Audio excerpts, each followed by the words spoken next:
there's no proof that my EBV is active again. For that, I would have to get blood tests done, what I'm not gonna do. But it looks very, very much like so that is active again. Hi, I'm Aline.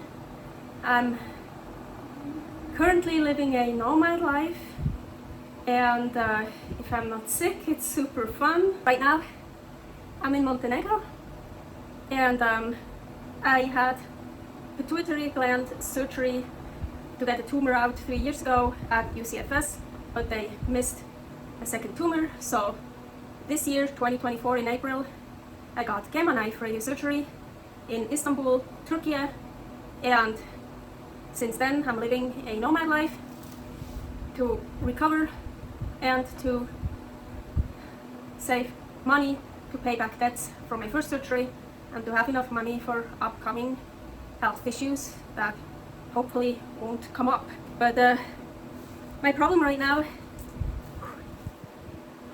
is not the pituitary gland. Well, that one is always a bit of a problem because I only have maybe a third or a quarter left of it. So my hormones are fucked up. I am taking hormones, but it's still not good. I still have problems. If the fan is noisy in the background, I apologize. I'm not gonna turn it off. We don't have an AC in here. It's unbearable without it, so it needs to be running 24/7. As you can tell, probably, just sitting here, talking, I'm out of breath. Also, the light is a bit brutal for me. Oh, here.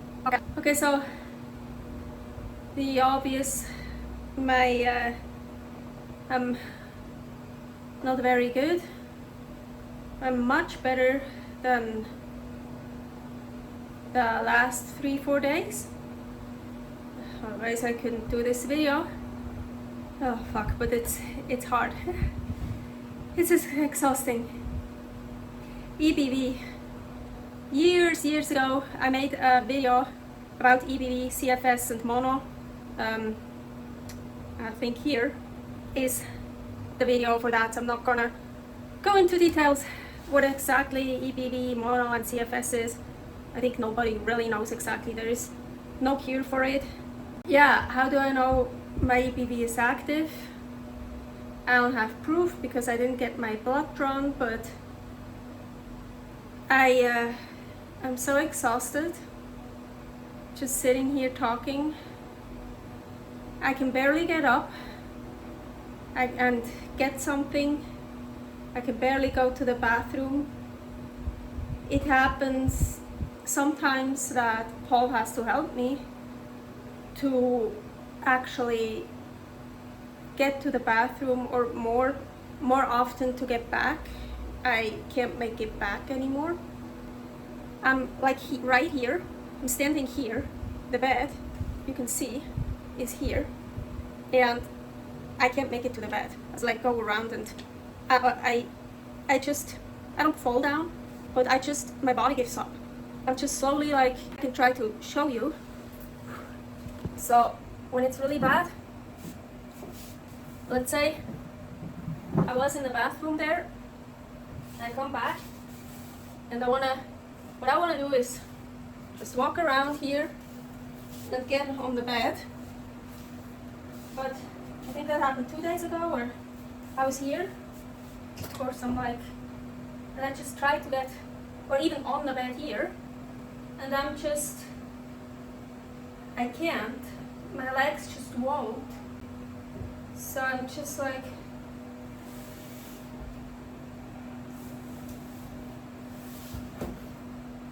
this.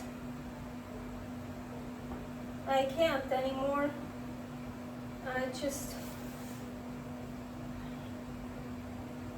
lay down.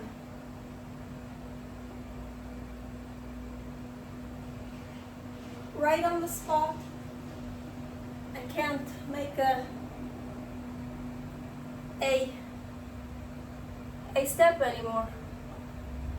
So Sorry, the camera angle is wrong now, but I have the energy to get up and do it all over again. But when that happened, here it's like, I can grip here, so I managed, I was like, I fucking want to get on the bed, so I managed to get up here, that far, and Paul was like, oh come on, I help you. So he helped me, he grabbed me under my arms, and he said, give me your other arm, like, and help me to help you, you know? I couldn't move that. I couldn't give him my arm. He had to come around me, get underneath both my arms, and I could barely help him to help me. You know, usually I grab his arm and or like now, I mean it's hard, but I can get up, you see, but I couldn't even do that. Whew. He didn't have to carry me, but he had to like drag me. So this is an indicator that my EBV and CFS is active. Oh fuck, I think I need a break. There's nothing I can do to heal it, to speed up the healing. Only thing, high dose of vitamin C. Great is also liposomal vitamin C, and rest. Like, really, you just make it worse if you don't rest. EBV, Epstein-Barr virus, can lead to mononucleosis. And I had mono many times from the EBV. And I had mono at least twice chronically. It's chronic when you have it more than 6 months. So yes, I don't want that. Also, we are living a nomad life, means sooner or later we have to move again. Like this, I can't move. So luckily, we still, I think today is August 28th, and we can still stay here in Montenegro at least till September 19th. So I have time to recover. But even when I start feeling better, I can't do much. The problem is you make it worse if you don't rest, if you exhaust yourself. So now you just saw what I showed you here, or just walking to the bathroom and back. That exhausts me. So sports is like not allowed. I can't go outside and walk. I don't tolerate the heat. Well, anyways, right now, usually I tolerate it very well. See, I'm also a bit light sensitive. I'm so tired all the time, but that doesn't mean I can sleep. Sometimes I can't wake up. So like, I wake up, but I fall back asleep. Like I can't open my eyes. Or there's like something that drags me back to sleep. It won't let me wake up. I need naps. Yeah. The good news is, very, very good news. Fuck. I'm not depressed anymore. Yeah. So now, all this, what's going on with my body, I can deal with it. Of course it sucks, but hey, I'm good. I'm happy. I love my life. I love my body. Until today, yesterday included, I was depressed. So now this has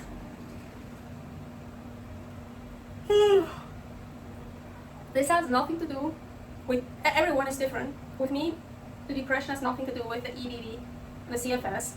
Well, of course, when you're sick, you get depressed. When you can't work out, when you can't do shit, when you can't walk around, you get depressed. But I'm not talking about this depression. Now I have to talk about, Now I have to talk about my, sorry, I have something, like, it feels like I have something in my ear. It feels like when I talk, I have water. I didn't even shower. I don't have water in here, but it's like when I talk, it feels like there's something in there. Oh fuck! Maybe when I turn around, maybe when I do this. Now I think it's fuck. It's so annoying. You know, you hear yourself talk in there. Like I can't explain. It's so fucking annoying. It just started when I started filming. Okay, I try to ignore it. It's hard. So depression is another topic. I could talk forever, but really quickly, I know different kinds of depression. The depression I'm battling with again and again and again for years now is hormonal depression. And it really sucks because you can't do anything. Because my hormones change and I get depressed. I got so depressed I didn't want to live anymore. I didn't want to exist anymore. That was really, really bad. I am taking hormones now. Medication helps, and since quite a while, I don't get depressed anymore that I don't want to live anymore. This doesn't happen anymore. This is very, very good and very, very important because this is very bad. But I still get the depression, and it's hormonal. I live this amazing nomad life. I love my life. It's amazing, and now I can feel it. Really, I'm not doing good. My body is like, I'm really not good, but my brain is good. I'm happy. I'm doing great. I love my life. But when I'm depressed, I can't see it. I can't feel it. I feel so ungrateful. I feel it's so bad. Like, oh my gosh, look, you have such an amazing, you could put me in my dream castle, and yes, I want a castle. In my dream castle, give me millions of dollars, a shit ton of bones, yes, I love bones, the best meat on earth, and everything I just love and desire, a room full of stuffed animals. And when the hormonal depression hits, I'm depressed as hell. I'm not unhappy, I can't feel it. And this is so sad. This is so bad. Today, no fight at all. I'm motivated, and I'm good. I feel great. Well, except my body. But the body, like this, I can handle. That's half as bad as a depression. Hey, in the morning, yeah, I was so fucking tired, I could barely wake up. So I was sleeping, then I think I did Duolingo in bed. I don't remember, but I was in bed for a long time. After, like, maybe at 12:30, I got up, and then I worked on a computer for a long time. I even filmed some things. Now I'm filming something. I'm actually fucking proud. I can do all that because I'm good. I'm motivated. I'm happy. Just my body. So that's why it's good. Okay, now I have to take very good care of myself. Just take everything very slow. Sitting here, working on the computer. After I'm done filming here, I probably go lay down because I'm exhausted. Yeah, taking naps, laying down, eat only when you're hungry, because I have major eating disorder. That's for another video. That's way too complicated for this video here. But if you want, I'm a very open book. I can totally go into details in another video about that. So of course, I'm also super behind with my videos and computer work for the channel, but I don't care. I told myself at the very beginning, before we started this new nomad life, I was like, hey, this is so amazing. This is such a crazy adventure, also with the tumor and the moving around and my Asperger's, my crazy diet, like all this, and the nomad life. I have to make videos about that. Also for me, yes, it's like a diary, and for friends and family, so they know what's going on, and for anyone else, for other people, maybe it can help them, maybe it's entertaining or whatever. But I told myself, first, of course, always health comes first. And then also enjoy your nomad life. Enjoy it, and don't feel like you have to post a video every other day or every week, like regularly. Just enjoy and work on it when you feel like it, when you feel good, when you're not sick. And since they deleted my Instagram account, like totally deleted, they actually give you 180 days to claim it back. But they didn't give me that, so in less than 24 hours they completely deleted it. Of course, I didn't go against their guidelines unless it is against their guidelines to be a carnivore or to have Asperger's and curse and say your own opinion or whatever. So anyways, since I got completely deleted on Instagram, honestly, I don't film as much. I still film a lot of stuff, but not always like I have to, that feeling, oh, I have to update it on Instagram, oh, because there I did it daily. And I love doing that, yes, and I missed it. I still miss it, maybe sometimes it was nice, but I don't need it right now. Maybe in the future I will get another social media account somewhere else where you actually really have freedom of speech. But yeah, sometimes I'm surprised none of my YouTube got cancelled or censored or whatever yet. But at least if they delete all my YouTube stuff, I still have all the videos. I have those on my external HD, so it's not like gone. And actually the Instagram I backed up as well. It is nice to not always view the world through the camera, to really see it, being present and just enjoy life. So anyways, I just thought making this video to update you how I'm doing, what's going on with my health. So far I think the gamma knife treatment worked very well. I'm still scared of the checkup MRI that I will have to do probably in December, because I puked so badly from the first MRI that they did in Istanbul. I'm convinced my tumor is shrinking. Maybe it's already all the way gone. Yeah, I feel, but my issue is the fucking hormones. As mentioned, I don't have much of my pituitary gland left. I'm happy, I'm lucky, and I still have some. But I think they told me after the surgery from 3 years ago, it's less than half. And the pituitary gland is already so tiny, it's about, 4 to 7 millimeters, it depends. And yeah, I have less than half left of that, and the pituitary gland is the master gland, meaning it regulates all hormones. It produces almost all hormones. So yeah, of course my hormones are fucked up. EBV, it's been a long time that I had a flare-up of EBV. I think it's really been a long time. I actually have it under very well control, especially with vitamin C. I once did a long time ago, I did a test and I tried to get off of vitamin C. I can't. My EBV gets active right away. I have to take vitamin C every day. I usually take 1 gram. I used to take up to 10 grams a day. That's when we knew about the tumor. But usually it's 1 gram. When I feel there is something coming, I soup it up to 2 grams. Sometimes I stay at 2 grams for a while. And I would say NAC and acetyl-L-cysteine, something like that, also help. Nothing gets rid of EBV, but to help to control it, maybe the methylene blue, vitamin D. I'm taking vitamin D. I'm taking a shit ton of supplements. Again, that's for another episode, for another video. But these are things I think are also important for me to keep that EBV in check. And yeah, I just have to listen to my body. And Paul figured it out, that he said I have an EBV flare-up. And now I'm convinced, yeah. But he said that like 4 or 5 days ago. And I first didn't wanna believe it. I didn't want it to be true. Yeah, today's Wednesday. On Saturday, we still went to the gym. So here in Montenegro, where we live, we have to walk about 50 minutes to the gym.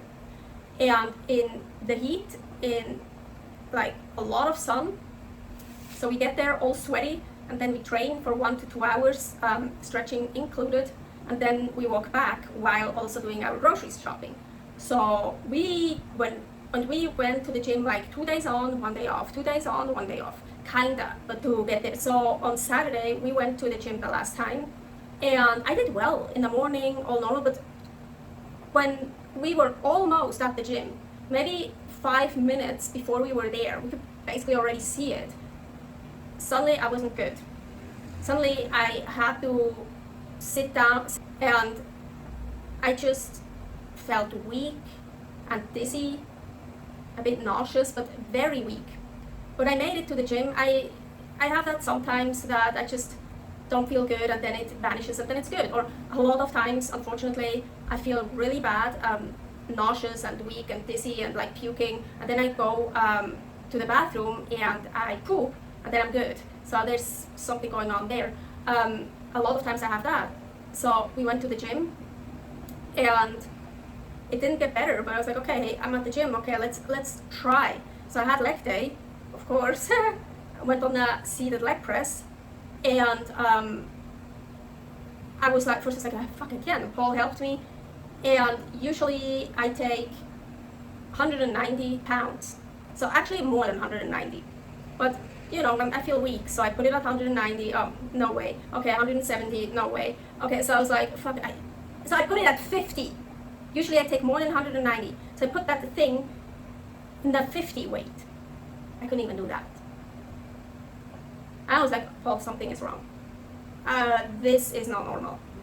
I could do one, I think, but it was so brutal.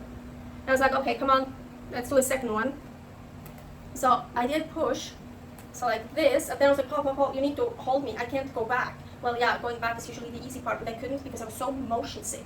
So like, you have to help me to release it very slowly. So it went back slowly because I was so motion sick. And then he was like, okay, you're done. I was like, yeah, something is wrong. So I was just laying on the mat, and Paul did his workout, and I was just laying there, tried to relax, and I was just so weak. And suddenly I got super nauseous and anxiety, and like I had to puke, and I ran. I didn't really run, but went as fast as I could to the bathroom, had diarrhea, and as I mentioned, usually after I have a bowel movement, then I feel better, but I didn't feel like puking anymore, but still super dizzy and just so weak. I don't know how, but I did make it home by foot. So we walked everything back. We even went shopping because we had to do a lot of shopping. We went to like 3 stores, but it was brutal, but I made it. But yeah, that was the last time at the gym, and now it's like no go. If that's a problem, I'm happy Paul realized what it was, because I didn't even think about that. And because as soon as you realize, the EBV is active or could be active, you have to take measures. It's like I can't push myself. Because I'm not allowed, because it makes it worse. If you don't give your body rest, you make it worse. Then the EBV will get to mono. And the mononucleosis is no fun at all, and then the mono gets to chronic mono. And I already had that at least twice. I don't know if I had it 3 times, but I remember at least twice. And also mono I had too many times. Once I had my blood drawn and my EBV numbers were so high that the doctor said, okay, they're not the highest he has ever seen, but they're in the top 3. So they were crazy high. So yeah, this is my life right now, just being stuck here. Usually I speed up my videos so they won't get so long, so I speed them up to 130 or 125, depending on how fast I'm already speaking. So this time I was speaking very, very slowly because it was so exhausting for me because of the EBV. So I left some real speed, 100, I'm pretty sure you know which ones, and the other ones I sped up, otherwise it would have taken way too long, this video, and I sped them up to, at first I sped them up to 145, later on to 140, where I was already talking a little bit faster. Second part about my health update will follow soon, mainly about the EBV, how that is going. Don't forget to subscribe here to not miss it, and so you won't miss any other fun, interesting videos about my nomad life, Aline's adventures. Stay happy, stay healthy, bye.